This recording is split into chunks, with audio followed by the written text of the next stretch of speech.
You ever wonder what it looks like when a company doesn't just fail, but completely flatlines, like financially vanishes? Well, today we're putting on our detective hats to perform a full financial autopsy on Burnpur Cement. And trust me, the numbers tell a wild story. Let's kick things off with the one number that started this whole investigation.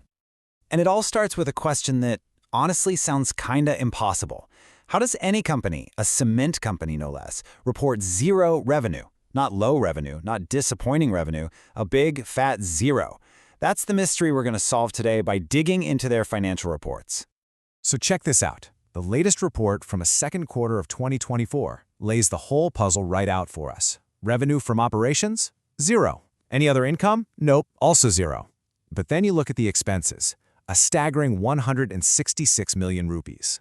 It's like the lights are on, the bills are piling up, but absolutely nobody is home. To understand how a company even gets to this point, we've got to go back in time. To solve this thing, we need to jump in the time machine. Let's rewind the clock to when the factories were actually running and Burnpur Cement was, making cement.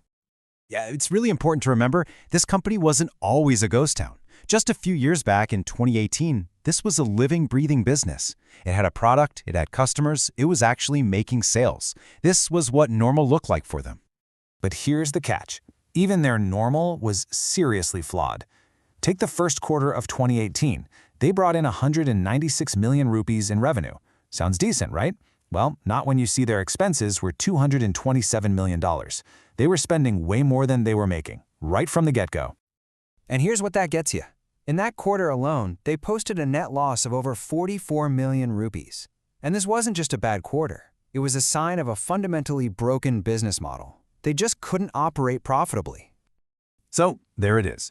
Clue number one in our investigation. The seeds of this company's failure were sown way before the revenue ever hit zero. Even when things were supposedly up and running, it was just systematically bleeding money quarter after quarter. Now, a company losing some money, that happens all the time. But what happened next? That was not normal. That slow bleed was about to turn into an absolute financial hemorrhage. You can see it on this timeline, right? It's just this steady drip, drip, drip of losses. 44 million here, 38 million there. Bad for sure, but it's a consistent pattern.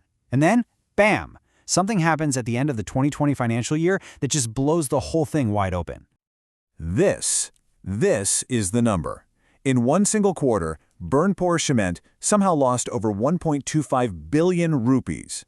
That's not just a loss, that's a financial black hole. It's a number so huge it makes everything that came before it look like pocket change. I mean, this is basically the moment the company died. So the big question is, what on earth happened? What kind of financial catastrophe is big enough to cause a billion rupee loss in just 3 months for a small company like this? Okay, time to grab our scalpels. To find the answer, we have to perform an autopsy on that single disastrous quarter.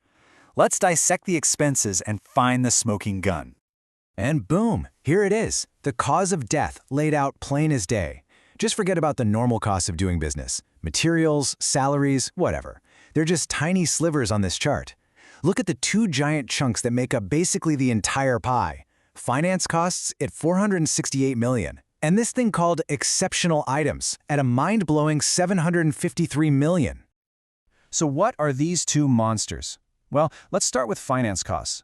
This is, very simply, the cost of being massively in debt. It's the huge interest payments the company had to make on all the money it had borrowed over the years. This was a heavy weight they were carrying all the time. And the second killer was exceptional items. Now, these are supposed to be rare, one-off costs. In this case, the company suddenly booked a massive charge for prior period expenses. Basically, they were catching up on a mountain of old costs all at once. It's a huge sign that all their past problems were finally coming home to roost. So you had this perfect storm brewing, right? The company was already sinking under the weight of its regular debt payments. Then this massive, exceptional charge hit them like a tidal wave. It was the final fatal blow. And that brings us right back to today. The factory's quiet, the revenue is zero, but the consequences of that collapse, they are very much alive and kicking on the company's balance sheet. To really get what's happening to Burnpur right now, just think about it like this. Imagine you lost your job. Your income drops to absolute zero. But you still have a giant mortgage, you've got credit card bills, you've got car payments, and they are all due. every single month. That is Burnpur Cement's reality today. And when you look at their balance sheet, the sheer scale of this disaster is just wow. Everything the company actually owns, all its assets, adds up to about 19.5 million rupees. But what it owes, its liabilities, is nearly 4.8 billion rupees. The mismatch is just unbelievable. And this right here, this is the final nail in the coffin. It's a line item called Other Equity, which is just a fancy term for a company's net worth. And Burnpur's net worth is negative 5.7 billion rupees. This is the ultimate confirmation that it's insolvent. It means even if they sold everything they own, they would still be billions of dollars in the hole. It's game over. So what can we, as financial detectives, learn from this whole autopsy? 3 really crucial lessons. First, revenue means nothing without profit.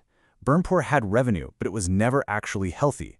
Second, watch those finance costs like a hawk. When that number is huge, it's a massive red flag that a company is drowning in debt.